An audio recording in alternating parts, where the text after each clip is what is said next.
They thought I was just the man who pumped gas and patched tires at the edge of nowhere. They had no idea I'd once spent 9 years reading the canyon like other men read a newspaper. The storm hit Pruitt's Crossing a little after 8 that night, and so did she. Headlights swinging wild off the Tulane, a silver SUV fishtailing into my lot like the desert itself was trying to shake it loose. I was closing up. Sadie was already in her pajamas in the back room, fighting her multiplication tables and losing on purpose, so I'd have to sit with her one more minute, and I had one hand on the light switch when the woman came through my door soaked to the collar, phone pressed white-knuckled to her ear, saying the same 4 words over and over. He's not answering. He's not answering. Her name was Marin Ashby. I didn't know that yet. I only knew she had the kind of voice that ran companies, and right then it was shaking apart. Her brother, she said, Cooper, 26, stubborn, experienced, she kept insisting like she needed me to believe it as much as she did. He'd gone into cold water wash that morning on a solo overnight, said he'd be back before the rain. They'd texted at noon. Nothing since. The flash flood advisory had gone out at 6. Search and rescue out of the county seat wouldn't move a truck until the lightning cleared, 40 minutes out, maybe an hour, and that was assuming the road past Tanner Bridge hadn't already washed out, which this time of year it usually had. I need a guide, she said. I'll pay anything. Anyone. Right now. I told her the truth, which was that there wasn't anyone. Pruitt's Crossing has 11 year-round residents, and one of them is 6 years old. I also told her, because some doors, once you crack them open, don't shut again, that I knew the wash. She looked at me like I'd spoken another language. Coveralls, grease under my nails, a name patch that said Mac, stitched on crooked because I'd sewn it on myself one winter night with a curved needle and no patience. I didn't look like a man who knew anything but oil filters and the price of tow. You know it, she said. Not a question. A demand for it to be true. I used to survey it, I said, for the government. A long time ago. I didn't explain further because there wasn't time and because I don't explain that part of my life to anyone who hasn't earned it. I went and got Sadie first. Woke her gentle, told her Mrs. Calder next door would watch her tonight, kissed her forehead. She didn't even open her eyes all the way, just murmured, "Be careful, Dad," the way she always did, like she'd said it 1,000 times in her sleep already. Maybe she had. I carried her 2 doors down through the rain myself, rather than wake her further, and Mrs. Calder took her without a single question, because out here, people understand a night like this one without being told.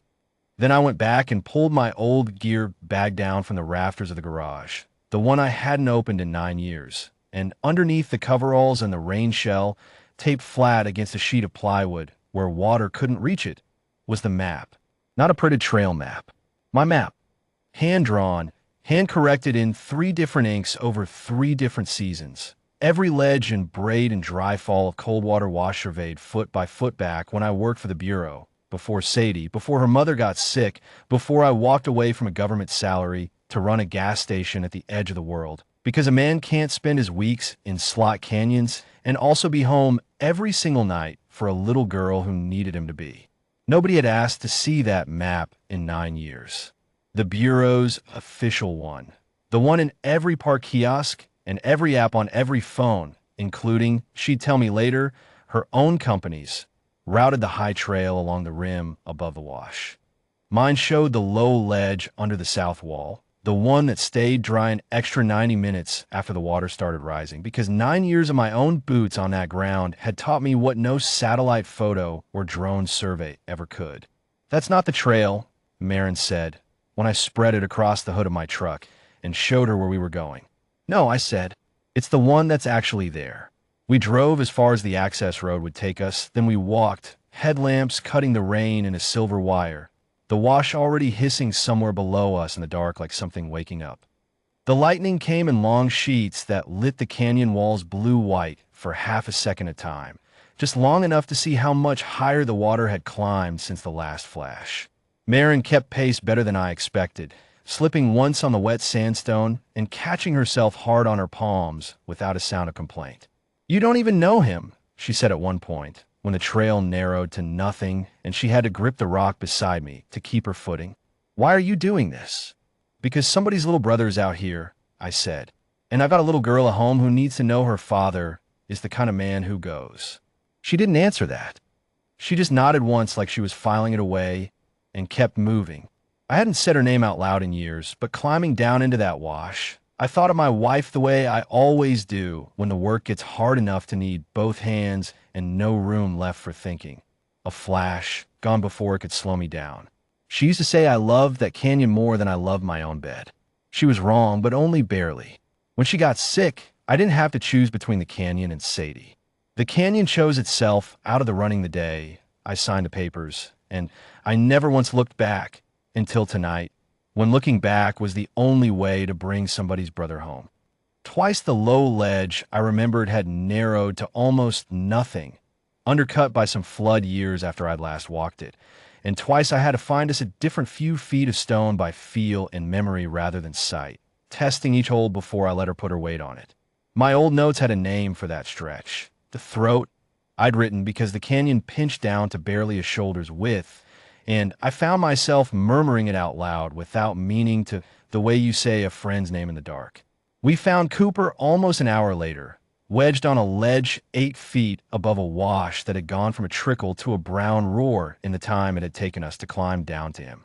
He'd broken his ankle trying to outrun water, rising faster than any app on his phone had warned him it could, and he'd been smart enough, once he fell, to climb instead of run. He was alive. He was scared. He was, when he saw 2 headlamps coming toward him through the storm, the most relieved man I'd seen in 9 years. And he said so, voice cracking, before he even asked who I was. Getting him out took everything I remembered about that canyon, and a few things I didn't know I still remembered. How to read a handhold by touch when the light failed, how to brace a man's weight against my own hip on a rock barely wide enough for one boot. The ledge under the south wall held, the way I'd promised Marin it would, right up until the last 20 feet, where a slab I remembered as solid had sheared clean away sometime in the last 9 years, and left us a gap we had to bridge with a length of webbing and more trust than either of them had reason to give me. We got him across. We got him moving. We got all 3 of us above the waterline a little less than 20 minutes before Coldwater Wash became something a person couldn't walk through at any speed, at any price. By the time the county trucks finally fought their way down the flooded access road, we were already back in my garage with the heater running, Cooper's ankle splinted with a tire iron and a bungee cord, and one of my own clean shop rags, and Marin Ashby crying the kind of tears people cry when the worst thing didn't happen, and they're only now letting themselves believe it. Cooper kept looking at me like he was trying to place my face from somewhere, even though we'd never met. "Who are you?" he finally asked, teeth still chattering. "Like, what do you actually do out here?" "Tonight," I said, "I fix flat tires and I know a canyon." That seemed to satisfy him more than a longer answer would have. She tried to pay me. I told her gas station owners don't take money for doing the only decent thing available in a storm. She left that night anyway, her brother wrapped in one of my old work jackets, both of them looking back at me from the SUV like they were trying to memorize my face, and I figured that was the end of it. Some stories are like that. You do the thing, and the desert goes quiet again, and you go back to selling fan belts to truckers and helping a little girl with fractions she already understands better than she lets on. It wasn't the end of it. 3 weeks later, a different car pulled into Pruitt's Crossing, newer, cleaner, with a logo on the door I half recognized from a sticker on Cooper's pack the night I pulled him off that ledge. Marin Ashby got out, but this time she had a folder under her arm instead of a phone pressed to her ear, and she stood in the doorway of my garage for a second before she said anything at all, like she was working out how to start. Her company, it turned out, made the gear and the apps that half the hikers in this country trusted with their lives. The kind of business that lives or dies on people believing its maps are right. The night Cooper went missing had triggered an internal review, and her safety lead had spent 3 weeks trying to understand why their own trail-finding software had routed him straight into the stretch of canyon that floods fastest and never once flagged the low ledge that actually stayed passable an hour longer. He pulled every survey on file for that drainage going back 40 years, hunting for the gap nobody could explain. He found it in a bureau archive nobody had opened since before Sadie was born. 9 years of field notes. Every ledge, every braid, every dry fall surveyed and signed by a field ecologist named Mac Doyle, filed and forgotten, never digitized, because the contract ended the same month I put in my resignation to come home and raise a little girl on my own. You didn't tell me you'd already written the map that would have saved him years before there was ever a flood, she said, holding the folder out like it weighed more than paper should. Didn't seem like the moment for a resume, I said. She wasn't angry. She wasn't. I'd come to learn over the next hour of coffee at my own kitchen table. The kind of woman who needed someone humble to feel right about the world. She just sat there looking at 9 years of my old handwriting like she was looking at the answer to a question her whole company hadn't known how to ask. She told me she wanted to buy the survey fairly, properly, and fold every line of it into the app.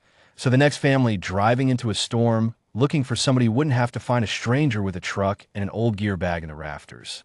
She told me she wanted my name on the route itself, not buried in some licensing contract, right there on the map, where hikers would actually see it before they needed it. I told her I'd think about the money. I told her the name could wait. Well, I didn't tell her why I told Sadie instead. That night over dinner, when she finally asked why the lady with the nice car kept coming back, was that some things a man carries quietly for a long time aren't gone. They're just waiting for the night somebody needs them. The canyon hadn't changed. I hadn't changed either, not where it counted.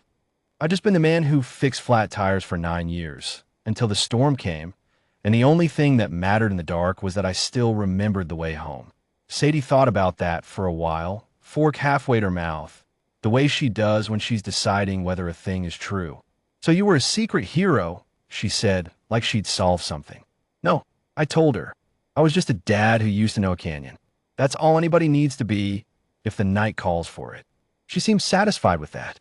She finished her dinner and asked if she could have the rest of the bungee cords back for her bike. And I said she could. And outside, past the pumps, past the dark tool lane, cold water wash ran quiet again under the stars. Exactly the way I remembered it. And exactly the way I figured it always would, waiting on nobody, ready the next time somebody's brother walked in too far and the rain came on too fast.